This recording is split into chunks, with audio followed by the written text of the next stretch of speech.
Welcome to Nasdaq Trade Talks. I'm Jill Malandrino, global markets reporter at Nasdaq. Joining us for this segment, we have Ryan McCormack, factor and core equity strategist over Invesco. We're going to take a look at weekly trends in the Nasdaq-100, as well as looking at the difference between the Nasdaq-100 Volatility Index, or what we call VOLQ, as well as the VIX. And Ryan, I think it's great timing to talk about the volatility indexes, considering the amount of volatility that we've seen within the Nasdaq-100 following Jackson Hole presentation. Yeah, it's absolutely true, and I think if you look at the past week, it was firmly kind of risk off. That appetite has persisted, and it continued with QQQ and QQQM each down 4.17%. The S&P 500 down 3.43%, and S&P 500 value down 2.67%. And all of this has been driven, as you said, by Fed Chairman Powell's highly anticipated speech from the annual policy forum in Jackson Hole on Friday, and it painted a picture of continued tight monetary policy, noting that FOMC will likely continue to raise rates and keep them at elevated levels for some time in the ongoing fight against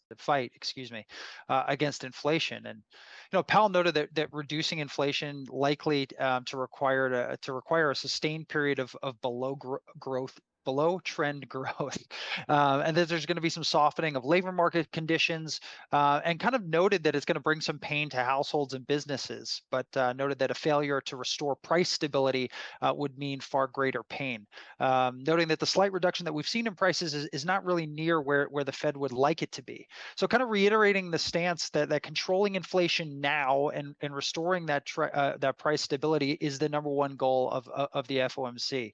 As it stands right now, as we look forward to September, market participants expect a 67 basis point rate hike in September.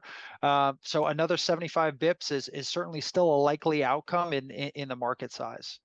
And Ryan, let's take a look at those differences between the VIX and what we see in VOLQ. Yeah, so I think when we look at volatility, it almost seems that the market expected this sort of commentary over the past 2 weeks or so, kind of leading up to this speech, particularly after last year's transitory inflation references during the 2021 version. But we've seen volatility in the S&P 500 measured by the VIX and in the Nasdaq-100 volatility gauge, which is VOLQ.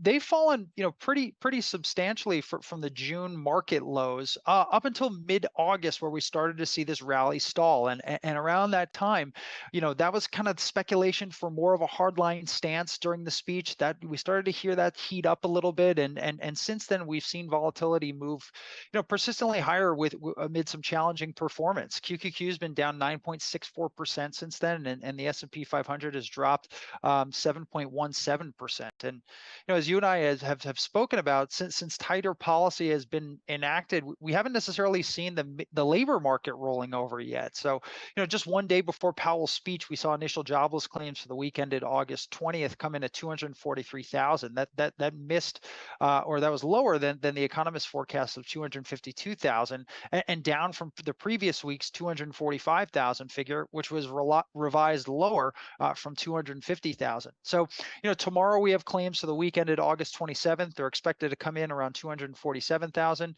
Friday, we're going to see the change in non-farm payroll report, where economists expect 300,000 jobs to have been added in August. And then the unemployment rate on Friday, which projected to be unchanged at a historically low level of 3.5%. So, amidst all this talk of tight monetary policy and almost putting growth on hold for a bit, that hot employment market that Fed Chairman Powell has referenced countless times over the past number of months, it just hasn't really started to roll over yet. Yeah, and even when you take a look at the JOLTS data, right, you have 2 jobs available for every 1 person looking for employment, but it makes you wonder, what sectors are these positions open? If it's services, we know that there's been a struggle to fill services, hospitality, restaurants, and so forth. So I think if you dig under, the surface a bit, there would be interesting to see really where these jobs are available. But Ryan, to wrap up here, when we look at sector performance, what has been leading or relatively leading in the Nasdaq 100? Yeah, well, not much. Every sector within Qs and the S&P 500 finished in negative territory for the past week. Only 10 companies in the Nasdaq 100 finished in positive territory. Only 30 companies within the S&P 500 finished in positive territory. But the largest relative detractor to performance was information technology. Worst performing sector in Nasdaq 100 and the S&P, down 5.05% in the Nasdaq 100 and 4.91% in the S&P 500. Lack of energy and financials exposure in QQQ also hurt relative performance as the sectors were the best and the third best performing in the S&P 500, down only 1.01% and 2.19%.